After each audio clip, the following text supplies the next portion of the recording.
उसका एक ही मकसद है, ना रैली ना शोर फिर भी हाथी सबसे बेजोड़। ऐसा क्यों मैं कह रहा हूँ? जो पल्लवी पटेल 1000-2000 वोट पाती थी, वही पल्लवी पटेल उत्तर प्रदेश के उप मुख्यमंत्री को सिराथू विधानसभा सीट से हरा देती हैं, बुरी तरीके से हरा देती हैं, तकरीबन 25 से 30 हजार वोटों से। अब वो पल्लवी पटेल पूरे उत्तर प्रदेश में चर्चा में आ जाती हैं। नमस्कार दोस्तों, मैं बलदेव प्रजापति। उत्तर प्रदेश में 2027 की चुनाव की रणनीतियां सभी लोग अपने अपने तौर तरीके से करना शुरू कर दिए हैं। वहीं पे सबसे बड़ी पार्टी, सबसे बड़ा दलितों का तबका जो बहन कुमारी मायावती से जुड़ा रहा, आज उस पर चर्चाएं हो रही कि उत्तर प्रदेश में हाथी की जो साइलेंट चाल है, उत्तर प्रदेश में हाथी की जो साइलेंट चाल है, यानी कि चुपचाप हाथी अपने कैडर पर चल रही है, उसका एक ही मकसद है, ना रैली ना शोर फिर भी हाथी सबसे बेजोड़। ऐसा क्यों मैं कह रहा हूं? क्योंकि वो टीवी, मीडिया, अखबार इस बार लगातार बसपा की चर्चा कर रहा है। क्यों? क्योंकि बसपा साइलेंट मूड पर है, घर घर दलितों के दस्तक देने जा रहे हैं, कैडर के माध्यम से प्रचार हो रहा है। वो नाराज दलित, वो दलित जो बसपा को पिछले 1 दशक से छोड़कर चले गए हैं, उनको जागरूक करने के लिए, फिर से बसपा में आने के लिए एक कैडर चलाया गया है जिसका नाम है घर घर दस्तक। और हाथी का ये साइलेंट मूड, जो विशेषज्ञ हैं राजनीति के, वो ये बता रहे हैं कि उत्तर प्रदेश में बहुत बड़ा परिवर्तन होने जा रहा है 2027 के चुनाव में। 2027 के चुनाव में जिस तरीके से मुस्लिम, दलित और ब्राह्मण समाज के वोटरों ने मिलकर 2007 के चुनाव में बसपा को प्रचंड बहुमत दिलाई थी, 206 सीटों पर बहुमत मिला था, और वहीं पे 206 सीटों की सरकार 2007 से 12 तक चली। ब्राह्मण और मुसलमान और दलितों को खूब सम्मान मिला बसपा सरकार में, इसमें दो राय नहीं है।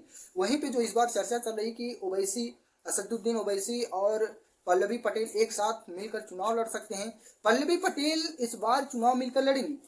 लेकिन ये खबर जो है, कहीं न कहीं संदेह है इस खबर को, क्योंकि पल्लवी पटेल, वो पल्लवी पटेल जो 2022 के पहले उत्तर प्रदेश की किसी भी सीट पर कोई चर्चा नहीं थी, वही पल्लवी पटेल जो 2022 के पहले चुनाव लड़ा करती थी, 2000-2500 वोटों में सिमट जाती थी पूरे विधानसभा में।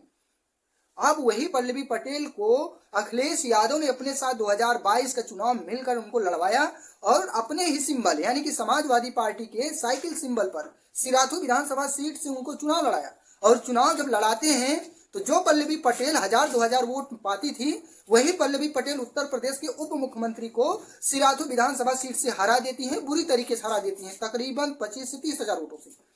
अब वो पल्लवी पटेल पूरे उत्तर प्रदेश में चर्चा में आ जाती हैं। इसका मेन उद्देश्य था अखिलेश यादव का कि कुर्मी वोटरों को गोलबंदी करके समाजवादी पार्टी में लाया जाए, जिसका फायदा जो है कहीं न कहीं समाजवादी पार्टी को मिला, क्योंकि 2022 के चुनाव में लगभग 20 ऐसे विधायक जो कुर्मी समाज से ताल्लुकात रखते हैं, वो लोग समाजवादी पार्टी से जीत कर आए।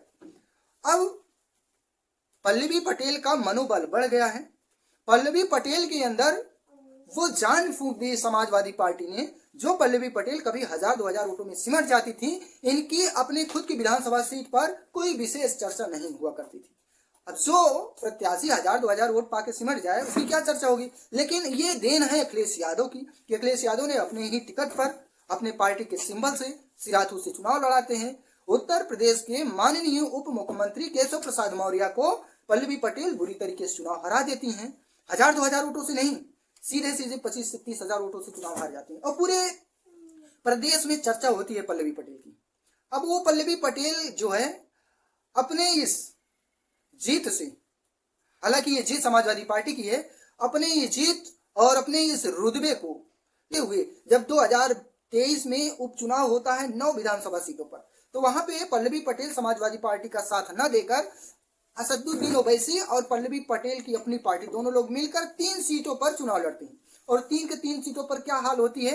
1000, 2000, 2500 वोट से ज्यादा गिनती नहीं हो पाती है, यानी कि 2000 से 3000 वोटों के बीच में सिमट जाती है। तो नतीजा क्या हुआ? फिर खात्मे की ओर चली गई। अब वही पल्लवी पटेल कहती है कि मैं समाजवादी पार्टी के साथ थी, समाजवादी पार्टी के साथ हूं, और अखिलेश यादव हमारे बड़े भैया हैं, उनके साथ मिलकर चुनाव लड़ेंगे।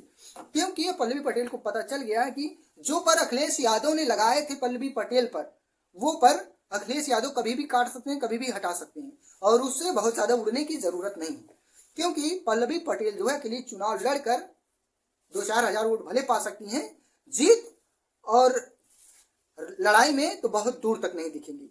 इसीलिए पल्लवी पटेल के साथ असदुद्दीन ओवैसी चुनाव मिलकर लड़ना चाहते हैं, जो खबरें आ रही हैं, और इनके साथ चंद्रशेखर आजाद होंगे तो बड़ा खेला हो सकता है, क्योंकि चंद्रशेखर आजाद के पास अच्छा खासा वोटर है। चंद्रशेखर आजाद के पास दलितों का बहुत बड़ा तबका जुड़ा है, मुसलमानों का बहुत बड़ा वोटर बैंक जुड़ा है, खास करके पश्चिमी उत्तर प्रदेश में, चाहे वो सहारनपुर हो, मुजफ्फरनगर हो, नगीना की जितनी भी सीटें हैं उन सब पर पश्चिमी उत्तर प्रदेश में चंद्रशेखर आजाद ऐसे 40 से 50 सीटों पर अपना खासा प्रभाव छोड़ेंगे, ये मान के चलिए, क्योंकि वहां दलित और मुसलमानों का बहुल क्षेत्र है, वह बहुल क्षेत्र है। यही कारण है कि उत्तर प्रदेश में जो गठबंधन को लेकर लगातार सियासत चल रही है, इसमें खास भूमिका अगर हो सकती है किसी की, तो वो दो लोग हो सकते हैं। पहला तो बसपा सुप्रीमो मायावती। हालांकि मायावती अपना कैडर चला चुकी हैं, दलितों को अपने ओर आकर्षित कर रही हैं, घर घर दस्तक देने वाला जो कैडर है वो चल रहा है। हाथी साइलेंट मोड में है, लेकिन जब 2027 के चुनाव में अपना प्रदर्शन दिखाएगी तो बहुत सारे लोगों की आंखें फटी की फटी रह जाएंगी उस प्रदर्शन को देखकर। ये मैं ऐसे नहीं कह रहा हूँ, बड़े बड़े राजनीतिक गुणा गणित लगाने वाले बड़े बड़े राजनीति के रसायन लोग ये गणित लगा रहे हैं कि उत्तर प्रदेश ये गुणा गणित जो है लगातार लगाया जा रहा है। अब चंद्रशेखर आजाद के पास एक अच्छा खासा वोटर है, मुसलमान, अति पिछड़े और दलितों का, इसमें दो राय नहीं है, खास करके नौजवानों का। तो अब जो है उत्तर प्रदेश में दो दलित बड़े नेता हैं। हालांकि मायावती का टक्कर चंद्रशेखर आजाद आज भी नहीं ले सकते हैं, लेकिन चंद्रशेखर आजाद वो चंद्रशेखर आजाद नहीं रहे जो पहले हुआ करते थे। जब से वो संसदीय का चुनाव लड़े और नगीना लोकसभा सीट चुनाव जीते हैं, तब से उनका जो है एक अलग ही रुतबा उत्तर प्रदेश में हो गया है, अकेले दम पर। तो उत्तर प्रदेश में जो लड़ाइयां चल रही हैं, क्या इसको लेकर गठबंधन में जो मायावती इस बार अपना कैडर संभाल रही हैं, लगातार ऐसे उत्तर प्रदेश के कई ऐसे जिले हैं जिन पर मैं कई वीडियो बनाया हूं, और मैं ही नहीं, बड़े बड़े मीडिया न्यूज चैनल भी बना रहे हैं कि देखिए ब्राह्मण समाज के, ठाकुर समाज के, पाल प्रजापति समाज के, कुर्मी समाज के तमाम ऐसे नेता, मुस्लिम समाज के ऐसे तमाम नेता जो बसपा को ज्वाइन कर रहे हैं, कि ये संदेश है कि बसपा 2027 में रिटर्न करेगी, जिसका 2022 के चुनाव में 12.8% वोट परसेंटेज है, वो 12 से कब 22 पहुंचेगा ये 2027 के चुनाव में पता चलेगा। इसको मैं ऐसे नहीं कर रहा हूं, नहीं तो आप लोग देखिएगा कि बसपा रिटर्न होने जा रही है खास करके। और इसमें जो आ रहे हैं नेता वो खास करके जिला पंचायत सदस्य के चुनाव लड़ने के लिए, क्योंकि कोई ऐसी विधानसभा सीट नहीं जहां पे दलित वोटर ना हो, जहां पे दलित वोटर अच्छे खासे ना हो, कोई भी ऐसी विधानसभा बता दीजिए। ये क्योंकि उत्तर प्रदेश की जातीय जनगणना क्यों नहीं हो रही, यही सब कारण है। और रही बात उत्तर प्रदेश में गठबंधन को लेकर, गठबंधन होना इस बार तय है, क्योंकि जब तक दो ध्रुवीय चुनाव होगा तब तक भाजपा चुनाव जीतती रहेगी। जैसे 3 ध्रुवीय चुनाव होगा तो भाजपा का खेला खत्म हो जाएगा उत्तर प्रदेश में, ये समझ लीजिए। तो आप लोग कमेंट करके बताइए, क्या उत्तर प्रदेश में बसपा कमाल करने वाली है, या इस गठबंधन को लेकर जो भी राय हो, चाहे वो पल्लवी पटेल और ओवैसी को लेकर हो, या ओवैसी और चंद्रशेखर को लेकर हो, या चंद्रशेखर मायावती को लेकर हो, ये गठबंधन अगर तीनों चारों लोग मिलकर लड़ते हैं तो क्या इसका फायदा, क्या मायने निकाला जाएगा 2027 के चुनाव में, आप लोग कमेंट करके बताइए। और चैनल पे पहली बार आए हैं तो चैनल को सब्सक्राइब करके जरूर सपोर्ट कीजिएगा। धन्यवाद।